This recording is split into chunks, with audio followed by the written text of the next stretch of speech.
Hello, this is Connor Super Goofy, and welcome to another video where I am going to be ranking all all of my major album releases. So I'm going to be ranking them from worst to best. There's going to be a total of 19 of them. So if we scroll down here, here's all my 19 albums. I'm not going to rank Memories because that's a greatest hits album, but I'm going to be including my 18 major studio album releases, my 18 solo albums, plus my collaboration album Life After Graduation. Um so I I do also want to say that I did rank all of my albums, like I did tier list all of my albums back when I did the podcast in 2024. But I also factored in how popular the album was into the equation. I'm not going to be doing that for this. My rankings are going to be judged solely based on the quality of the album. So here we go. With that being said, here we go. Here are my rankings for my albums. Kicking us off in last place, we have the most obvious last place pick ever. It is my fourth studio album, titled Cheese Egg Omelette. This album was released on October 2nd, 2022. And it this album is pretty misguided. It doesn't have a clear direction. It's completely all over the place, and a lot of the songs on it just suck. There are two of the songs on this album would fall into my bottom 10 songs in my entire catalog, those being Internet and Things Weren't the Same. Yeah, this album is just a total mess. I wish I had a more clear direction when I was making it. There are some decent songs. The opener, Something Fun's About to Happen, is actually really good, and I think the album has a solid closer as well with Nemesis. But when I remade the album in 2024, I think I did it much better. That album is going to be coming up later in the ranking. At number 18, we have my 13th studio album and my 4th remake album, Alpha 3.0. This album is also pretty bad. It's basically Party People, which is already one of my weaker albums. It's basically Party People, except it's all remakes of my Alpha album, which was my debut back in 2022. This album was released on September 27th of 2024, and a lot of the songs are just mixed poorly. They don't have great beat. There's not a lot of great beats. However, there is one track that I would say saves this album from being in last place, and that is the 9th track on the album, the I Declare War on You version 3.0, which is, I'll admit, it is much better than the rest of the track list. And also, the You Broke Isaac Football Too Easy remake is pretty decent as well. Cheese Egg Omelette was a 2 out of 10. This is a 3 out of 10. As I'm going to be rating these albums as well. At number 17, we have, this is probably going to be a pretty big hot take. At number 17, we have my ultra mega popular 7th studio album, Connor the Mega Album. This album, I released on August 30th, 2023, right at the beginning of my junior year of high school, and it blew up with There were quite a few big hits off of this album. The album seemed to get a lot of positive attention, and looking back on it, I think this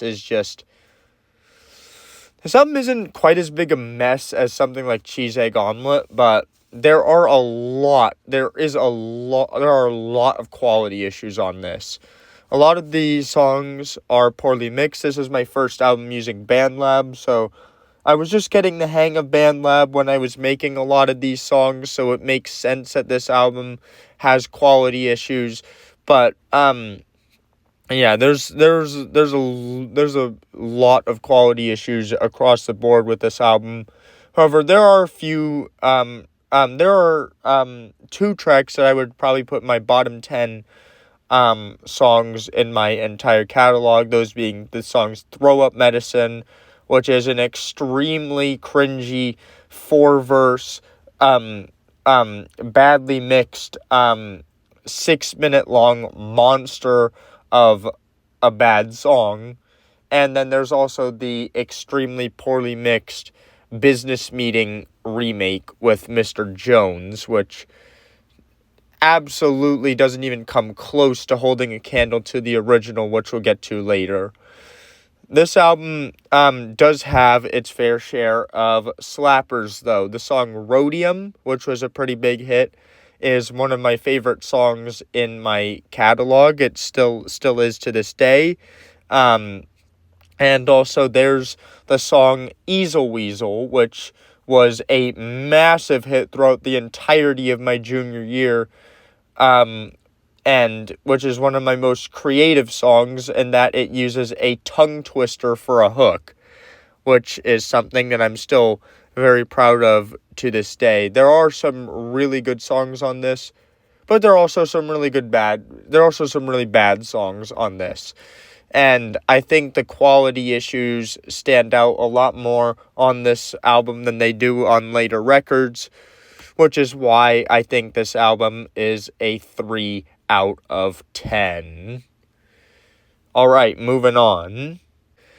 At number 16, this might be a little bit of a shocker, but we have Party People. Now, this is my 12th studio album. I released it right at the beginning of my senior year of high school, which was really good, by the way. And this was the first album of my senior year, although I would have much more success later on into that school year. But this was the first album I released that school year, and compared to the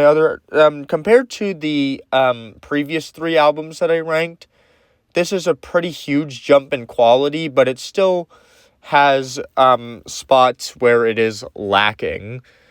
I released this on August 26, 2024. Obviously, you can see the release date on the screen. And this album, I think, is just, it's fine, but it has issues. I would like to immediately get out of the way that the lead single for this project, You're the Bad Guys, which went number 1 on Connor's Hot List, is easily the best track on the album. It's kind of mixes like this more rock, like this more alt rock vibe. It's one of the few songs I've made which I probably wouldn't consider a rap song. In fact, I don't think that I would consider it a rap song at all. But this album is pretty high energy for most of it. There are some more low key cuts on the album, but for the most part, it's pretty high energy. But there are some mixing problems that do stand out on some of the weaker tracks on the record. Like, for example, Hey There, Mr. Jones and After School. Those are 2 of the most poorly mixed songs on the record. But I think overall the album is pretty decent. I would give it a 6 out of 10. Number 15. Here's another pretty big hot take, honestly. This is at number 15. We have my 15th studio album, Theodore Dog Weeby. This was the big album that I released towards the end of my senior year, which had an album cycle, which had a 3-section album cycle throughout most of that school year. And it is my most successful album of that school year. However, I do think it is kind of bloated. It is decent. It is better than my other super long mega album, Connor the Mega album. But I do think it is there is some bloat, as with a lot of albums that are this long, and there are while there aren't any tracks like, unlike on Connor the Mega album, which had two really awful tracks, there are no songs on this album that I think are so bad that they deserve to place in like the very bottom tier of songs in my discography. There are some pretty weak tracks on here, like Sipping with the Enemy is a really weak and honestly kind of big misfire of a song. I don't think there are also some pretty mediocre tracks like The Same Things, I Lost All My Motivation, and stuff like that. But there are also some pretty big hits. There are some pretty big slappers on this, like, for example, Mansions, which was a massive hit. I don't think it's as good as some of my other big hit songs. But then there's also songs like Pretender, Evil Caden, Say What You Want, which wasn't as big a hit, but it was pretty good. I would say this album is decent. Like I said, there is some bloat. There are some mixing issues that do stand out on a lot of the weaker tracks on this album. But overall, I think it's much better than that first big mega album that was Connor the Mega album. So I think this gets a 6 out of 10. At number 14, we have my latest 18th studio album, Wonder, which I released on Tuesday. This is another album like Theodore Dogweeby, which has a lot of the issues that Theodore Dogweeby has, but within 8 tracks instead of 30. I think a lot of the songs aren't necessarily the best executed. There are some there is one actually major slapper on here with the song Nothing. I think Nothing is easily the best song on this album. But this album is, I just think it's fine. It's a pretty short album. It's in fact my shortest track list since Beta, and it's just fine. It's not great. It's not anything that I wouldn't prefer this over a lot of the albums that are coming later in the list. I just think it's fine. It's another 6 out of 10. Moving on. At number 13, we have my very early third studio album, Alpha 2.0. This is my first remake album as well. I think that it packs some nostalgia punch because I made it so early into my career as a musician, and I released it right at the end of a very good freshman year of high school, but I think this album does have a lot of the tracks on this album, for first and foremost, aren't normalized, so this album does sound very, very quiet, which is a big issue that I have with this album, and there are just there are a couple of songs that I don't think I executed as well as I could have, like, for example, Soundtrack version 2.0, which is basically just the original soundtrack but with a drum beat behind it. There are some tracks that I feel like I could have done better, but the nostalgia punch that this album packs is enough to bring this up to a 6 out of 10. Following up my first remake album with my second remake album, number 12, we have my 8th studio album and second remake album, Beta 2.0. This was actually, in terms of success, in terms of how the album did, this album had a pretty weird success story where it got most of its success from SoundCloud. It is by far still my most successful album on SoundCloud, with multiple tracks getting up to 500 plays on the platform. This is this is a pretty weird album. This is another album I would give a 6 out of 10. This is pretty weird in the fact that I think that a lot of this album has a lot of this album is just decent. There are no huge highlight standout tracks on this album. There are some weaker moments, but there isn't like an extremely strong standout highlight track on this album, which is what I think holds it back and makes it only a 6 out of 10, is that this album is just, it's decent, but it doesn't have like the amazing standout moments that even some of the worst albums in my catalog, like Cheese Egg Omelet and Connor the Mega album, have. It's just my most decent album. It's not bad. It's not a bad album, but it's not a great album either, if you know what I'm saying. Which is why I think it's a 6 out of 10. We're not done with 6 out of 10 albums yet. At number 11, we have Impossible Logic and Birthday 2.0, which is my 17th studio album, which I released this summer on July 4th. And it's a pretty long album. It's my third longest album, because it remakes not one, but two different albums in my discography. But I think this album kind of flattens out some of the best and worst moments on Impossible Logic and Birthday. It makes songs that are really bad on the Birthday album, which we'll get to later.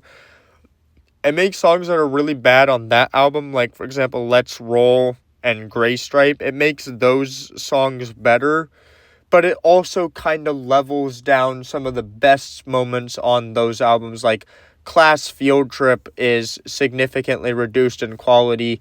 SHPOT, I think, while it is one of the better tracks on the album, I think could have been executed a little bit better.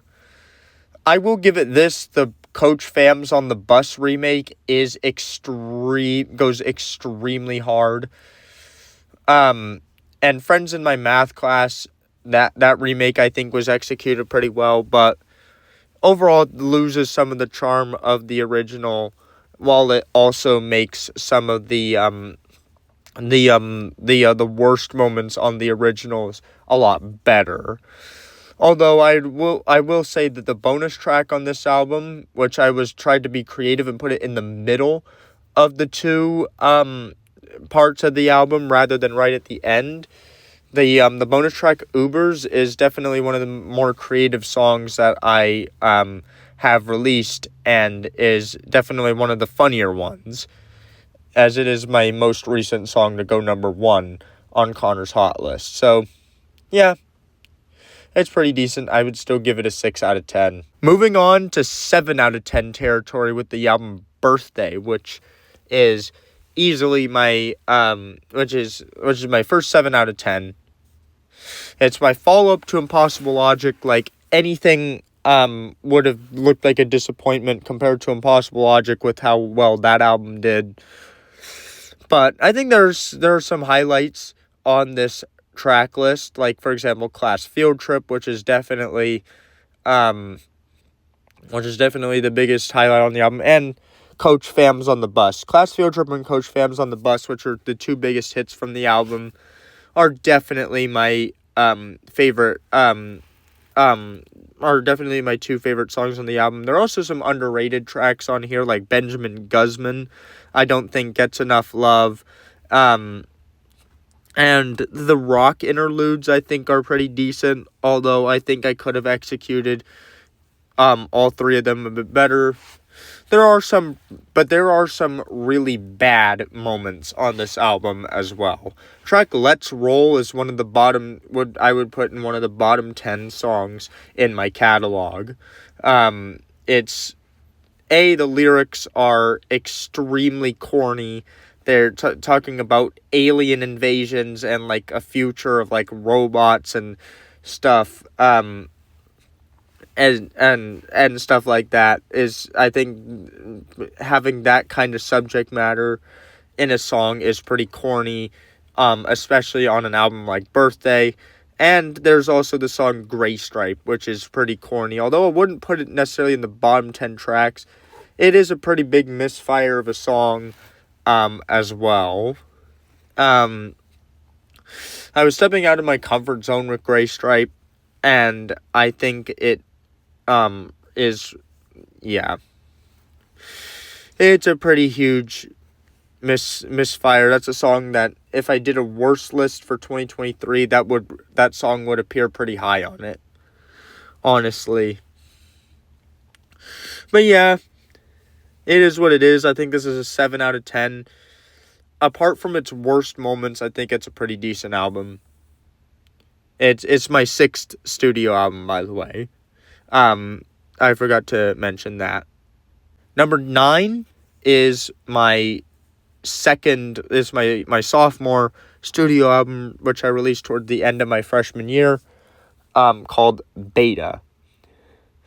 Now we'll get to Alpha, my debut, in a bit, but Beta is basically the same thing as Alpha, but a little bit more, I guess, creative, I would say.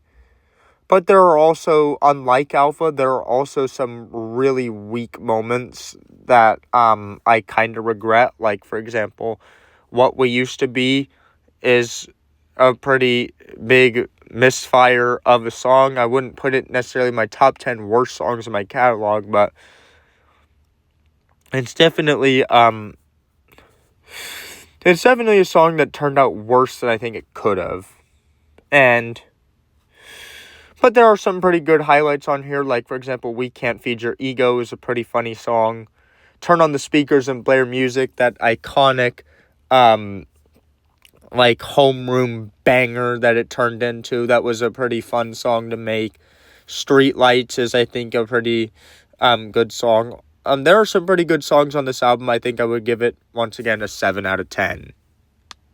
At number 8, we have my 11th studio album, Gamma, which I released right at the end of my junior year of high school, which was a pretty bad school year. But this album is more of like a nostalgia trip where I am basically clapping and rapping to the beat of my hands, which is what I was doing for my first 2 albums. Was basically clapping to make all the beats.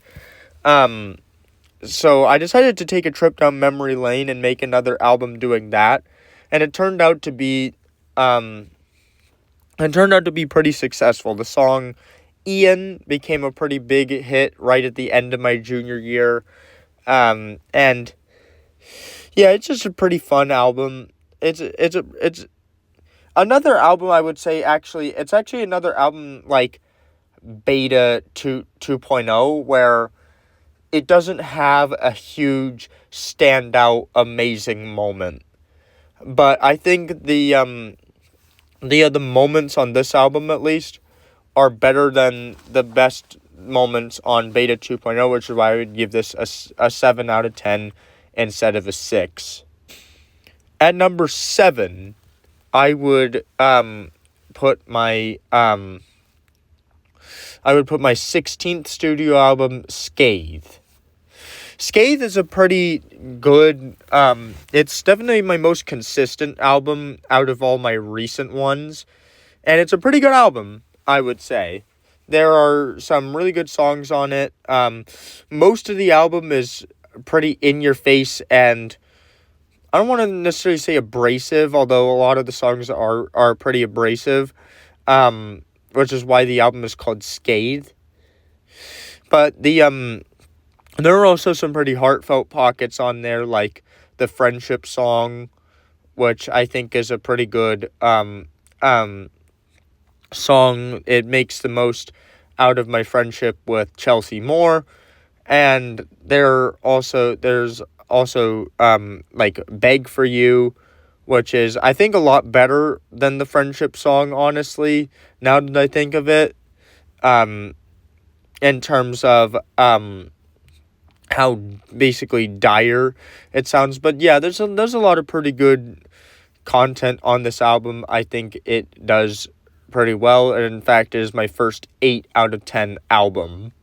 At number 6, we have my collaborative studio album, Life After Graduation, with Nervinx. This album is, once again, another pretty fun album. I think it's also more than fun. I think this album is pretty prophetic in the fact that a lot of the songs on this album have been things that I felt since I graduated high school.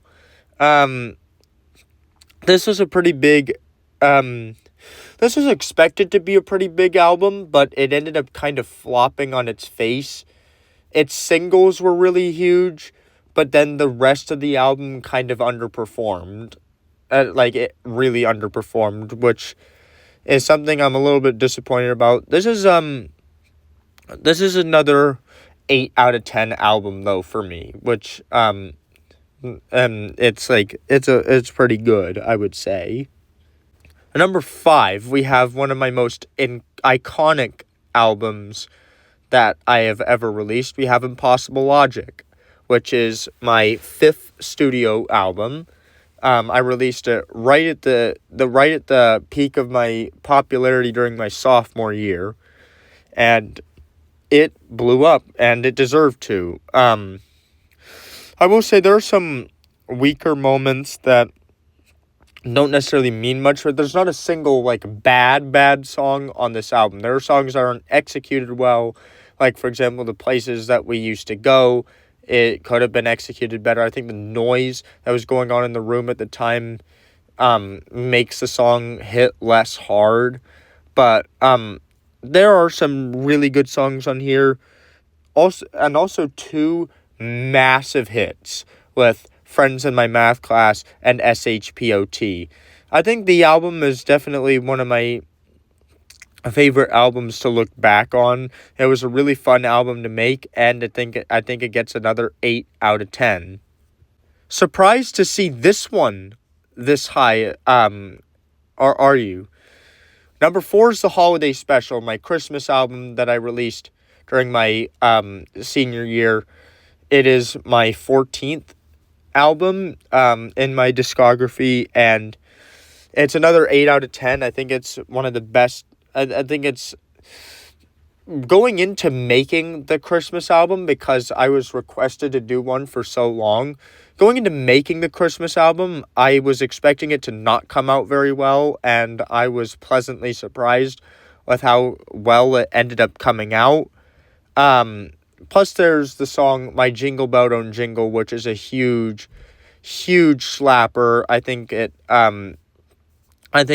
does really well as a sad Christmas song, and I think that the album is pretty good. I think I made the most out of most of my features. I think Miss Grizzle probably could have had a better performance on the song Christmas Time is Awesome, but other than that, I think the album is really, really good.